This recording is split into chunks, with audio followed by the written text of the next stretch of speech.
hay un tema que la mayoría de los predicadores modernos ha decidido tocar lo menos posible. Un tema que las iglesias contemporáneas han suavizado, reinterpretado o directamente eliminado de sus enseñanzas dominicales. Un tema que cuando se menciona, produce incomodidad inmediata en cualquier audiencia. Y sin embargo, es el tema sobre el cual Jesús habló más que sobre el cielo. Es el infierno. Y lo que el Hijo de Dios dijo sobre ese lugar es tan específico, tan directo y tan aterrador que muchos cristianos hoy preferirían no leerlo. Pero el Evangelio sin la advertencia del juicio no es el Evangelio que Jesús predicó. Y el cristianismo que ha eliminado el infierno, ha eliminado también la urgencia de la cruz. Hoy vamos a recorrer todo lo que la Biblia dice sobre el infierno, no para asustar, sino para presentar con honestidad lo que la Escritura enseña, lo que Jesús enseñó, y lo que cada ser humano necesita saber sobre el destino de los que mueren sin Cristo. Lo primero que hay que entender es que la palabra infierno en español traduce varias palabras hebreas y griegas diferentes que no significan exactamente lo mismo. En el Antiguo Testamento, la palabra hebrea es Sheol. Sheol se refiere al lugar de los muertos, el inframundo, el sepulcro en sentido amplio. No es exactamente lo que entendemos hoy por infierno. Es más bien el destino común de toda la humanidad antes de la resurrección de Cristo. Job hablaba del Sheol, David lo mencionaba, Salomón se refería a él. En el Sheol descendían tanto los justos como los impíos, aunque a estados diferentes. Los justos iban a un lugar de descanso que más adelante Jesús llamaría el seno de Abraham. Los impíos iban a un lugar de tormento. Esta distinción es crucial porque sin ella se confunden todos los textos del Antiguo Testamento sobre la vida después de la muerte. En el Nuevo Testamento, escrito en griego, encontramos tres palabras diferentes que las Biblias suelen traducir como infierno. La primera es Hades, el equivalente griego del Sheol hebreo. Hades aparece 10 veces en el Nuevo Testamento y se refiere al lugar intermedio donde los muertos esperan el juicio final. La segunda palabra es Tártaro, que aparece solo una vez, en 2 de Pedro 2:4, y se refiere específicamente a la prisión donde Dios encerró a los ángeles caídos. La tercera y más importante es Gehenna. Gehenna aparece 12 veces en el Nuevo Testamento, y 11 de esas veces la usa Jesús mismo. Gehenna es la palabra que se traduce con mayor frecuencia como infierno, y Gehenna se refiere al lago de fuego, al destino final de los condenados después del juicio del gran trono blanco. El nombre Gehenna tiene una historia oscura y reveladora. Viene del valle de Hinnom, en hebreo Gehinnom, un valle real al sur de Jerusalén. Durante el reinado de los reyes apóstatas Acaz y Manasés, este valle se convirtió en el centro de un culto pagano horrible. Allí se ofrecían niños como sacrificio al dios Moloc. Los padres pasaban a sus propios hijos por el fuego. Segundo de Reyes 23:10 registra cómo el rey Josías, en su reforma religiosa, profanó deliberadamente el valle para que nadie volviera a sacrificar a sus hijos allí. Después de la profanación, el valle se convirtió en un basurero permanente de Jerusalén. Allí se quemaba la basura de la ciudad día y noche. Los cadáveres de criminales y animales muertos se arrojaban allí para ser consumidos por las llamas. Los gusanos infestaban los desechos. El humo subía constantemente. El fuego nunca se apagaba. Cuando Jesús quiso describir el lugar de tormento eterno, eligió esta palabra. Eligió la imagen más repugnante que la geografía de Jerusalén podía ofrecer: el basurero ardiente del valle de Hinnom.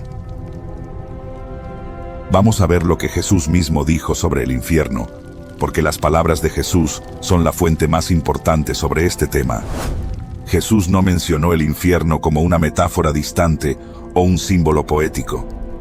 Lo describió como un lugar real, con características específicas y consecuencias eternas.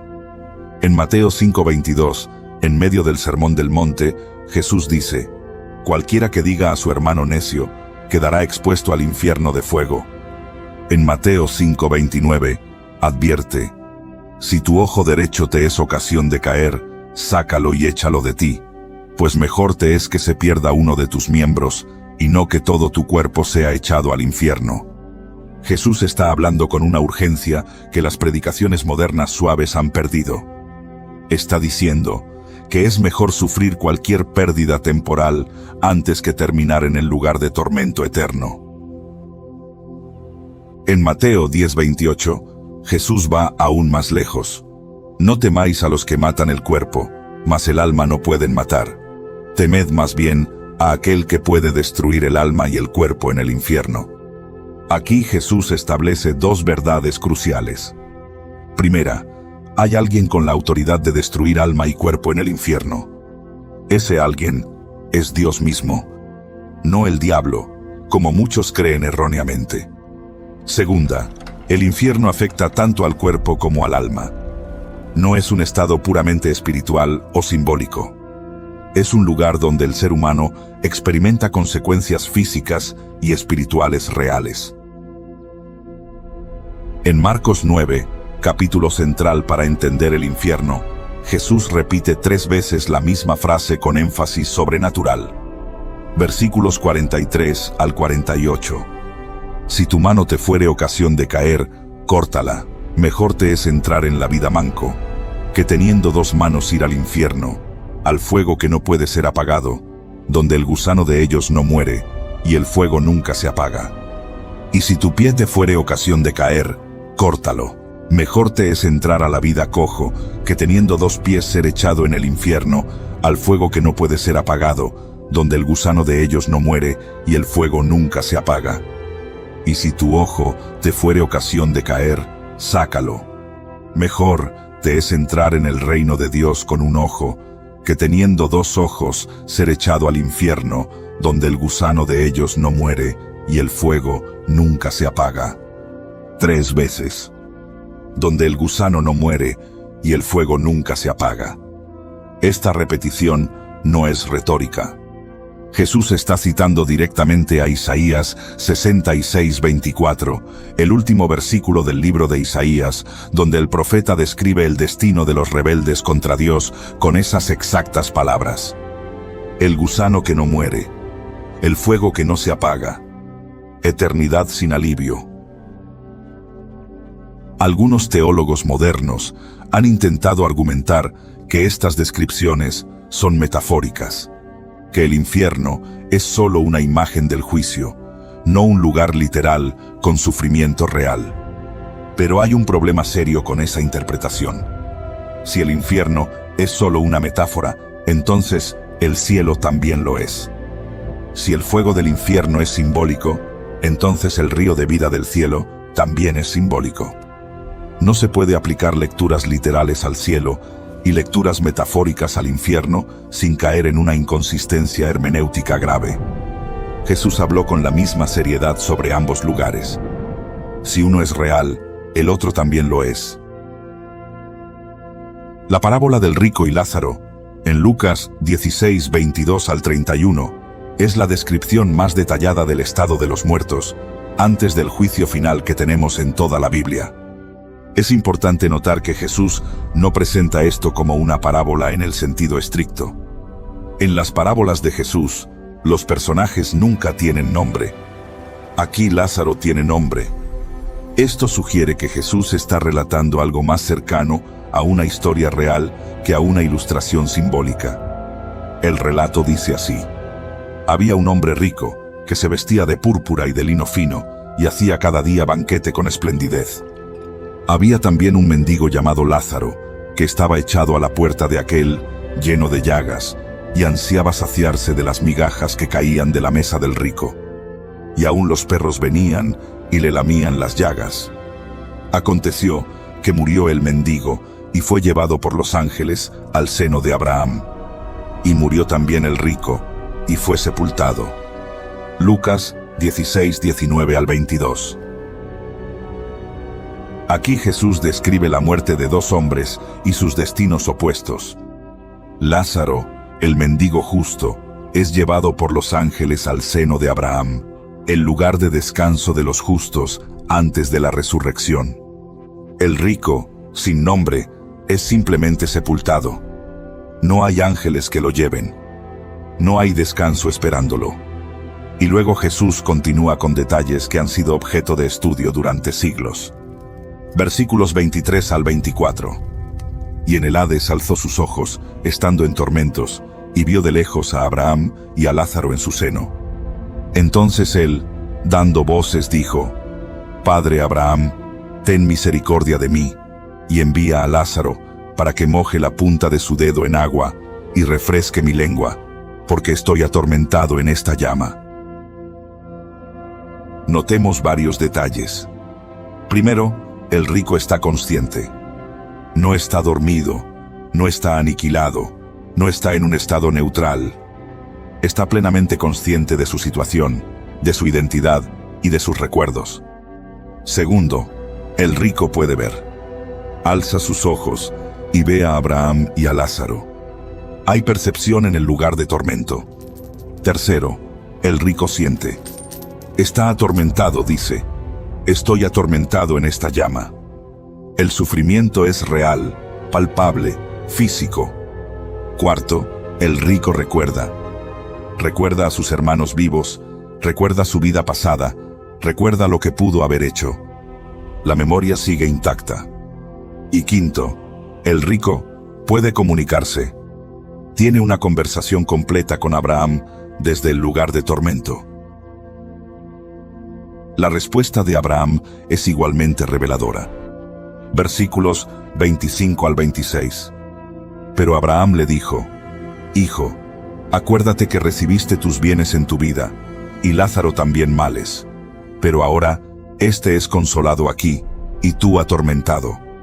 Además de todo esto, una gran sima está puesta entre nosotros y vosotros, de manera que los que quisieren pasar de aquí a vosotros, no pueden, ni de allá pasar acá.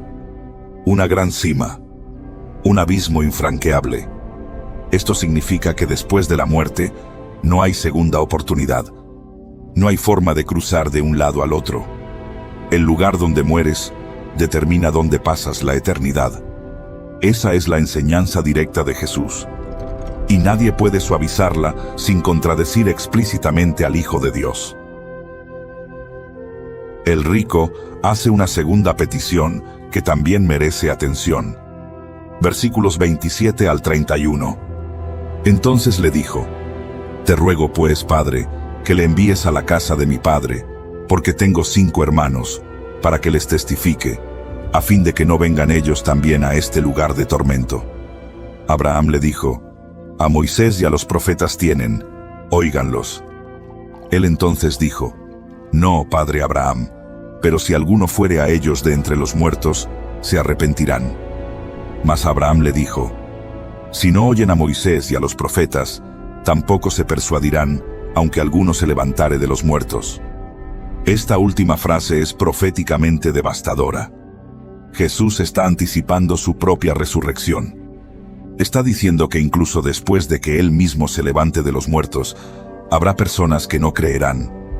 Y la historia ha confirmado esa profecía exactamente. ¿Quién va al infierno según la Biblia? Esta pregunta merece una respuesta clara y honesta. Apocalipsis 21:8 da una lista específica. Pero los cobardes e incrédulos, los abominables y homicidas, los fornicarios y hechiceros, los idólatras y todos los mentirosos tendrán su parte en el lago que arde con fuego y azufre, que es la muerte segunda. Notemos que la lista comienza con los cobardes. Los cobardes son aquellos que conocieron la verdad, pero no se atrevieron a vivirla por miedo al rechazo, al qué dirán, a perder reputación o conveniencia social. Es una advertencia particularmente dirigida a quienes han escuchado el Evangelio, pero han preferido el silencio cómodo en lugar de la confesión pública de Cristo. Pero quizás la verdad más perturbadora sobre quién va al infierno la dio Jesús mismo en Mateo 7:21 al 23. No todo el que me dice, Señor, Señor, entrará en el reino de los cielos, sino el que hace la voluntad de mi Padre que está en los cielos. Muchos me dirán en aquel día, Señor, Señor, ¿no profetizamos en tu nombre, y en tu nombre echamos fuera demonios, y en tu nombre hicimos muchos milagros? Y entonces les declararé: nunca os conocí, apartaos de mí, hacedores de maldad. Esto debería estremecer a cada lector. Jesús está diciendo que habrá personas que profetizaron en su nombre, que echaron fuera demonios, que hicieron milagros, y que de todas formas serán enviadas al infierno. Personas religiosas, personas activas en el ministerio, personas con experiencias sobrenaturales. Y aún así, Cristo dice que nunca las conoció. No basta con la actividad religiosa, no basta con los dones espirituales, no basta con la apariencia de santidad. Lo que importa es una relación real con Cristo y la obediencia genuina a la voluntad del Padre. ¿Cuánto dura el infierno? Esta pregunta ha generado debates teológicos durante siglos, y hay tres posiciones principales que merecen ser examinadas con honestidad. La primera es la posición tradicional, sostenida por la inmensa mayoría de la Iglesia a lo largo de la historia. Esta posición enseña que el infierno es eterno, sin fin, sin posibilidad de escape. El sufrimiento de los condenados se extiende para siempre. La segunda posición es el aniquilacionismo, que enseña que los condenados eventualmente dejan de existir, son destruidos por completo. Sufren por un tiempo proporcional a sus pecados y luego son aniquilados. La tercera posición es el universalismo, que enseña que eventualmente todas las almas serán restauradas y reconciliadas con Dios, incluyendo a Satanás mismo. El infierno sería entonces un proceso de purificación temporal. ¿Qué dice la Biblia? El texto bíblico apoya consistentemente la posición tradicional. Mateo 25:46, las palabras de Jesús sobre el juicio final, dicen: «E irán estos al castigo eterno, y los justos a la vida eterna». La misma palabra griega, aionios, traducida como eterno, se aplica tanto al castigo como a la vida. Si uno es eterno, el otro también lo es. No hay base lingüística para tomar uno como literal y el otro como temporal. Apocalipsis 14:11 dice: «El humo de su tormento sube por los siglos de los siglos. Y los que adoran a la bestia y a su imagen no tienen reposo de día ni de noche». Apocalipsis 20:10 dice que el diablo, la bestia y el falso profeta serán atormentados día y noche por los siglos de los siglos. La Biblia es consistente en su descripción del castigo como eterno. Ahora, hay algo que las Escrituras enseñan que es importante mencionar para no caer en una visión distorsionada. Aunque el infierno es eterno, hay grados de castigo dentro de él. No todos los condenados sufren igual. Jesús lo dijo explícitamente en Lucas 12:47 al 48. Aquel siervo que, conociendo la voluntad de su Señor, no se preparó ni hizo conforme a su voluntad, recibirá muchos azotes. Mas el que sin conocerla hizo cosas dignas de azotes, será azotado poco. Porque a todo aquel a quien se haya dado mucho, mucho se le demandará. Hay una justicia proporcional incluso en el juicio. Quien tuvo más conocimiento de Dios y lo rechazó, recibirá un juicio más severo que quien tuvo menos acceso a la verdad. Esto significa que el predicador que vive una doble vida, el creyente que conoce la palabra, pero la desobedece deliberadamente, el que pasó toda su vida en una iglesia, pero nunca se entregó verdaderamente a Cristo, recibirán un juicio más estricto que quien nunca tuvo acceso al Evangelio en absoluto. ¿Qué hay del fuego del infierno? ¿Es literal o simbólico? La Biblia presenta el fuego en términos tan consistentes y tan repetidos que es difícil descartarlo como mera metáfora. Pero también hay que entender que el fuego del infierno tiene características que ningún fuego terrestre tiene. Mateo 22:13 habla de tinieblas de afuera. Pero el fuego produce luz. ¿Cómo puede haber fuego y tinieblas al mismo tiempo? Esto sugiere que el fuego del infierno no es exactamente como el fuego que conocemos. Es una realidad espiritual y física a la vez, que produce sufrimiento real, pero cuyas propiedades trascienden la física natural que conocemos. Lo que la Biblia deja absolutamente claro es que es un lugar de sufrimiento extremo, real, consciente y eterno. No importa si llamas a ese sufrimiento metafórico o literal. Lo que importa es que es real. Hay un detalle más sobre el infierno que pocas predicaciones tocan, pero que la Biblia menciona claramente. En el infierno, los condenados están separados de Dios para siempre. Segunda de Tesalonicenses 1:9 dice: los cuales sufrirán pena de eterna perdición, excluidos de la presencia del Señor y de la gloria de su poder. La esencia más profunda del infierno no es solo el fuego, ni el gusano, ni los gritos. Es la separación absoluta de Dios. Pensemos en esto. Toda bondad que existe en este mundo, todo amor que sentimos, toda belleza que apreciamos, toda justicia que valoramos, viene de Dios. Dios sostiene la creación entera con su presencia, incluso para los que no creen en Él. El sol que sale cada mañana, sale por la bondad de Dios. La lluvia que cae sobre justos e injustos, cae por la misericordia de Dios. La risa de un niño, la calidez de un abrazo, el placer de una buena comida, todo eso proviene de la presencia de Dios sosteniendo el mundo. Imaginemos un lugar donde Dios retira completamente esa presencia, donde no hay ninguna bondad, ningún amor, ninguna belleza, ningún consuelo. Solo soledad absoluta, oscuridad absoluta y sufrimiento absoluto. Eso es el infierno, no la ausencia parcial de Dios, la ausencia total. ¿Por qué creó Dios el infierno? Esta es una pregunta legítima que muchos hacen, y la respuesta bíblica es clara. Mateo 25:41 dice: apartaos de mí, malditos, al fuego eterno preparado para el diablo y sus ángeles. El infierno fue creado originalmente como castigo para Satanás y los ángeles caídos. No fue creado para los seres humanos. Pero cuando un ser humano elige rechazar a Cristo, está eligiendo voluntariamente el destino que originalmente fue diseñado para los ángeles rebeldes. Está aliándose con Satanás, contra Dios. Y la justicia divina simplemente le otorga el destino que él mismo eligió.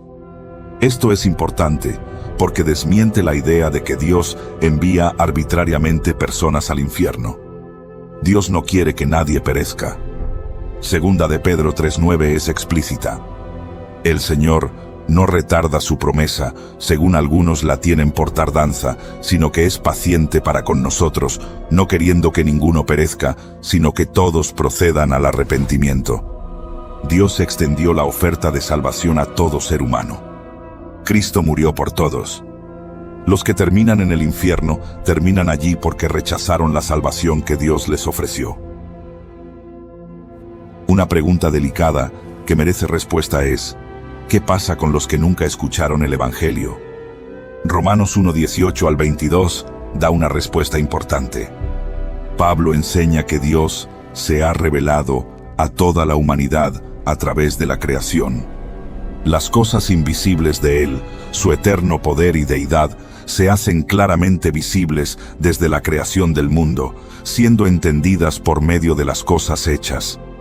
Esto significa que ningún ser humano queda sin algún testimonio de Dios. La conciencia moral, la creación misma, el orden del universo, todo apunta a un creador. El que rechaza esa revelación general es responsable de ese rechazo. Pero Dios también es perfectamente justo.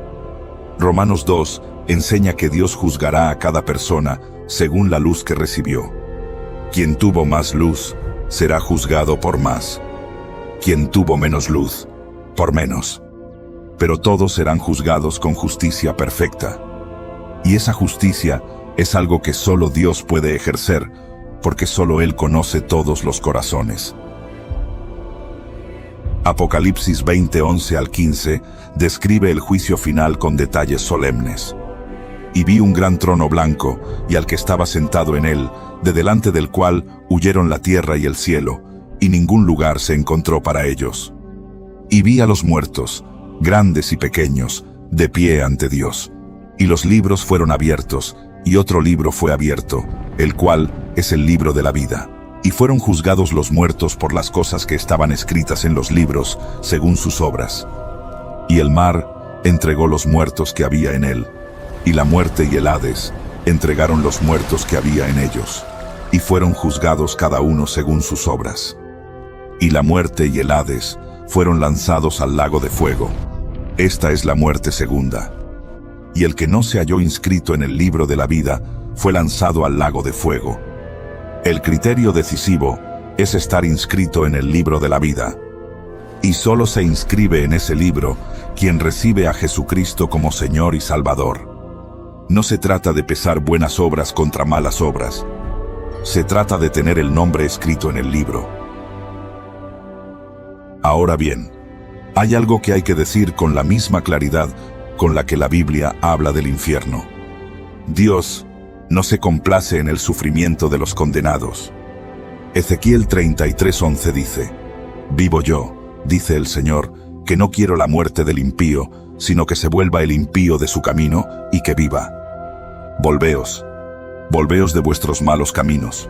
¿Por qué moriréis, casa de Israel? El Dios de la Biblia no es un Dios cruel que disfruta enviando personas al infierno. Es un Dios que llora por los perdidos.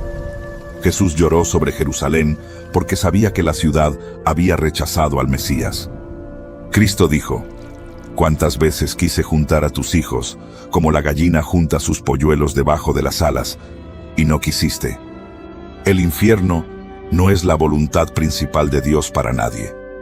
Es la consecuencia inevitable de rechazar la única salvación que Él ofrece. La cruz de Cristo cobra todo su significado solo cuando entendemos lo que es el infierno. En la cruz, Jesucristo, el Hijo eterno de Dios, sufrió el equivalente del infierno por la humanidad. Cargó con el peso del juicio que merecíamos cada uno de nosotros. Cuando gritó: Dios mío, ¿por qué me has desamparado?», estaba experimentando la separación de Dios que los condenados experimentan eternamente. Pero Él la experimentó voluntariamente, y solo por unas horas, para que nosotros no tuviéramos que experimentarla nunca. Esa es la magnitud del amor de Dios. Esa es la profundidad del sacrificio de Cristo. Eliminar el infierno de la teología cristiana es eliminar la urgencia de la cruz. Si no había nada de qué salvarse, ¿por qué murió Cristo? La cruz solo tiene sentido si el infierno es real. Quiero preguntarte algo directo y honesto. Si murieras esta noche, ¿estás absolutamente seguro de dónde despertarías mañana? No te pregunto si vas a una iglesia. No te pregunto si fuiste bautizado. No te pregunto si tus padres eran cristianos o si tu nombre está en algún registro de membresía. Te pregunto si has reconocido tu pecado, si te has arrepentido genuinamente, si has recibido a Jesucristo como tu Señor y Salvador, si tu nombre está escrito en el libro de la vida. Porque si la respuesta es no, o si la respuesta es no estoy seguro, entonces lo más urgente que puedes hacer en este momento es resolver esa pregunta.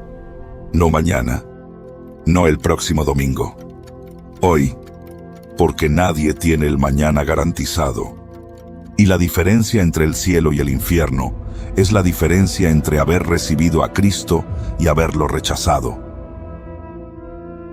Si estás escuchando esto y nunca le has entregado tu vida a Jesús, te invito a hacerlo ahora mismo.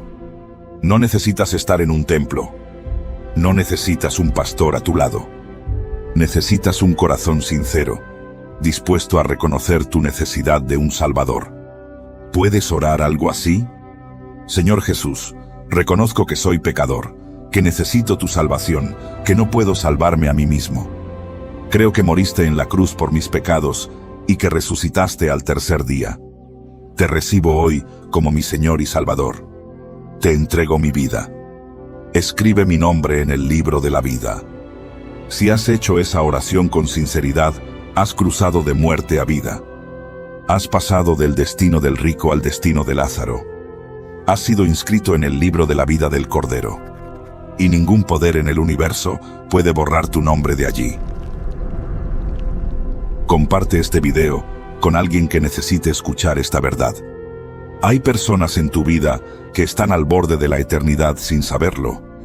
Hay familiares, amigos, compañeros que están corriendo hacia un destino que no comprenden. El amor verdadero no es el silencio cómodo que evita los temas difíciles. El amor verdadero es advertir, suplicar, presentar el Evangelio con la urgencia que merece. Si tú fueras el que se está dirigiendo al infierno sin saberlo, ¿no querrías que alguien te lo dijera? Suscríbete, porque cada semana seguimos recorriendo las verdades más profundas y más urgentes que las páginas de la Biblia guardan, con la misma honestidad, con la misma reverencia y con la misma convicción de que el Evangelio completo, incluyendo la advertencia del juicio, es la única buena noticia verdadera para una humanidad que se dirige hacia la eternidad.